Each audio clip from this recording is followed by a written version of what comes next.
युद्ध के बीच प्रधानमंत्री मोदी ने बड़ा बयान दिया। उन्होंने कहा कि दुनिया में अस्थिरता से ग्लोबल साउथ को नुकसान। तो ये बड़ी बात उनकी तरफ से कही गई है कि दुनिया में जो अस्थिरता पैदा हो रही है उसकी वजह से ग्लोबल साउथ को नुकसान। ये 2 दिनों तक चलने वाली जी समिट में प्रधानमंत्री नरेंद्र मोदी पहुंचे हुए हैं और वहां पर उनकी तरफ से ये बयान दिया गया है।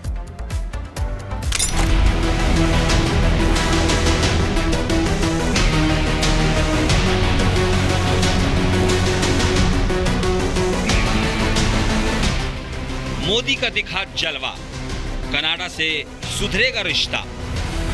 दुनिया के सबसे ताकतवर देशों की इस महाबैठक में जब भारत की आवाज गूंजी तो सबने सुना। G7 समिट 2025 में प्रधानमंत्री नरेंद्र मोदी ने एक बार फिर दिखा दिया कि भारत अब सिर्फ सुनने वाला नहीं, दिशा तय करने वाला देश बन चुका है। भारत दुनिया की सबसे बड़ा लोकतांत्रिक देश है।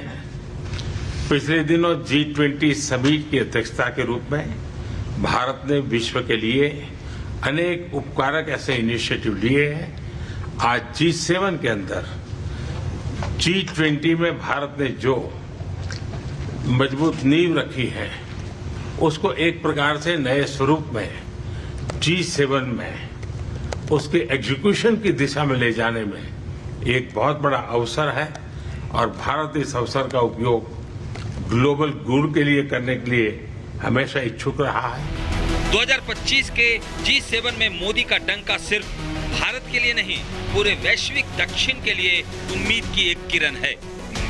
दुनिया भारत को उभरती शक्ति नहीं, निर्णायक शक्ति मान रही है। यही कारण है कि G7 के तमाम सदस्य देशों के मुखिया पीएम मोदी से मिलने को ललायत दिखे। पीएम मोदी ने समिट में सभी वर्ल्ड लीडर से मुलाकात की। इनमें फ्रांस के राष्ट्रपति मैक्रो, इटली की PM Giorgia Meloni, German chancellor Friedrich Merz, Mexico की राष्ट्रपति Sheinbaum Pardo, Australia PM Anthony Albanese, दक्षिण अफ्रीका के राष्ट्रपति सिरिल रामाफोसा, साउथ कोरिया के राष्ट्रपति लीजे मियोंगी शामिल हैं। कनाडा इस बार G7 की मेजबानी कर रहा है। इस समिट में जलवायु परिवर्तन, आर्टिफिशियल इंटेलिजेंस, वैश्विक सुरक्षा और व्यापार जैसे मुद्दों पर चर्चा हुई और भारत का दृष्टिकोण हर मंच पर गूंजता रहा।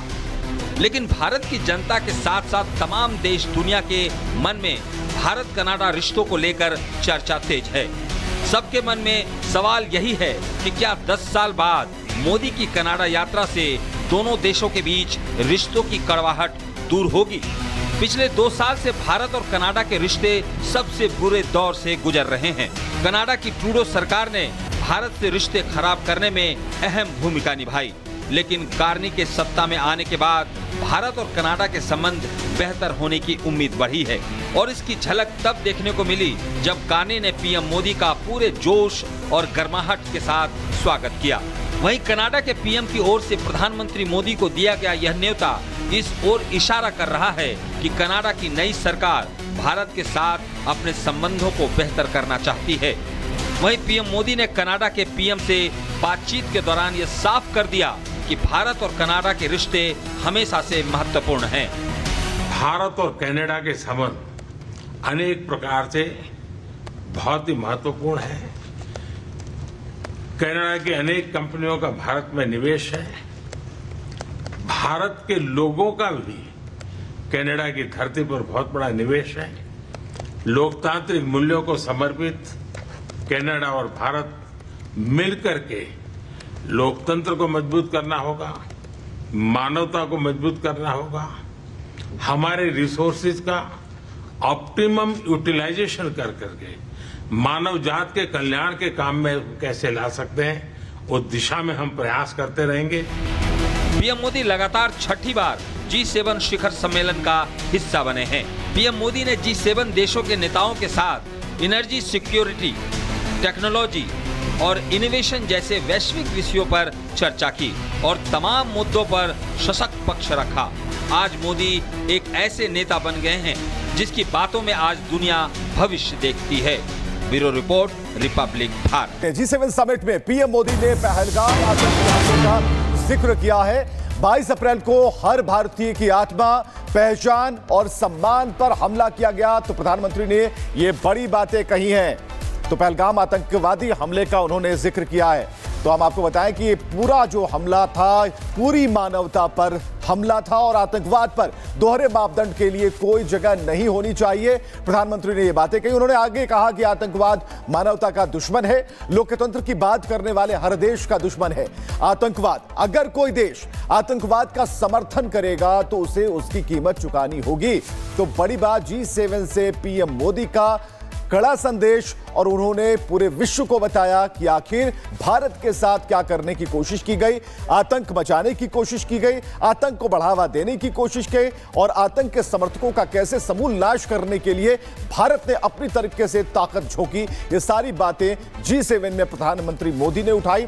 उन्हें बताया 22 अप्रैल को हर भारतीय की आत्मा पर हमला हुआ, ये प्रधानमंत्री ने कहा। और इसके अलावा जो उन्होंने बात कही, उन्होंने कहा कि पहलगाम आतंकी हमला पूरी मानवता पर हमला हुआ। आपको बताएं कि इजरायल ईरान युद्ध के बीच प्रधानमंत्री मोदी ने बड़ा बयान दिया। उन्होंने कहा कि दुनिया में अस्थिरता से ग्लोबल साउथ को नुकसान। तो ये बड़ी बात उनकी तरफ से कही गई है कि दुनिया में जो अस्थिरता पैदा हो रही है उसकी वजह से ग्लोबल साउथ को नुकसान। ये 2 दिनों तक चलने वाली जी समिट में प्रधानमंत्री नरेंद्र मोदी पहुंचे हुए हैं और वहां पर उनकी तरफ से ये बयान दिया गया है।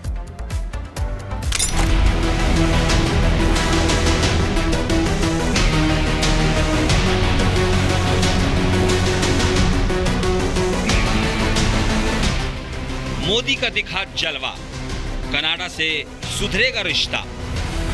दुनिया के सबसे ताकतवर देशों की इस महाबैठक में जब भारत की आवाज गूंजी तो सबने सुना।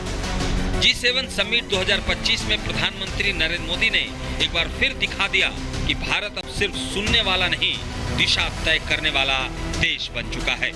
भारत दुनिया की सबसे बड़ा लोकतांत्रिक देश है। पिछले दिनों G20 समिट की अध्यक्षता के रूप में भारत ने विश्व के लिए अनेक उपकारक ऐसे इनिशिएटिव लिए हैं। आज G7 के अंदर G20 में भारत ने जो मजबूत नींव रखी है उसको एक प्रकार से नए स्वरूप में G7 में उसके एग्जीक्यूशन की दिशा में ले जाने में एक बहुत बड़ा अवसर है, और भारत इस अवसर का उपयोग ग्लोबल गुड के लिए करने के लिए हमेशा इच्छुक रहा है। 2025 के G7 में मोदी का डंका सिर्फ भारत के लिए नहीं, पूरे वैश्विक दक्षिण के लिए उम्मीद की एक किरण है। दुनिया भारत को उभरती शक्ति नहीं, निर्णायक शक्ति मान रही है। यही कारण है कि G7 के तमाम सदस्य देशों के मुखिया पीएम मोदी से मिलने को ललायत दिखे। पीएम मोदी ने समिट में सभी वर्ल्ड लीडर से मुलाकात की। इनमें फ्रांस के राष्ट्रपति मैक्रो, इटली की PM Giorgia Meloni, German chancellor Friedrich Merz, Mexico की राष्ट्रपति Sheinbaum Pardo, Australia PM Anthony Albanese, दक्षिण अफ्रीका के राष्ट्रपति सिरिल रामाफोसा, साउथ कोरिया के राष्ट्रपति लीजे म्यूंगी शामिल हैं। कनाडा इस बार G7 की मेजबानी कर रहा है। इस समिट में जलवायु परिवर्तन, आर्टिफिशियल इंटेलिजेंस, वैश्विक सुरक्षा और व्यापार जैसे मुद्दों पर चर्चा हुई और भारत का दृष्टिकोण हर मंच पर गूंजता रहा। लेकिन भारत की जनता के साथ साथ तमाम देश दुनिया के मन में भारत कनाडा रिश्तों को लेकर चर्चा तेज है। सबके मन में सवाल यही है कि क्या 10 साल बाद मोदी की कनाडा यात्रा से दोनों देशों के बीच रिश्तों की कड़वाहट दूर होगी। पिछले 2 साल से भारत और कनाडा के रिश्ते सबसे बुरे दौर से गुजर रहे हैं।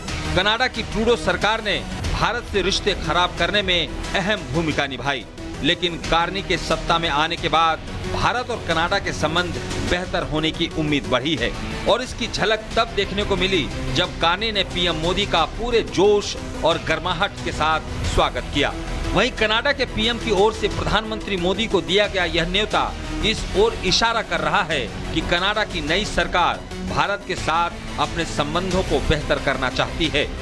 वहीं पीएम मोदी ने कनाडा के पीएम से बातचीत के दौरान यह साफ कर दिया कि भारत और कनाडा के रिश्ते हमेशा से महत्वपूर्ण हैं।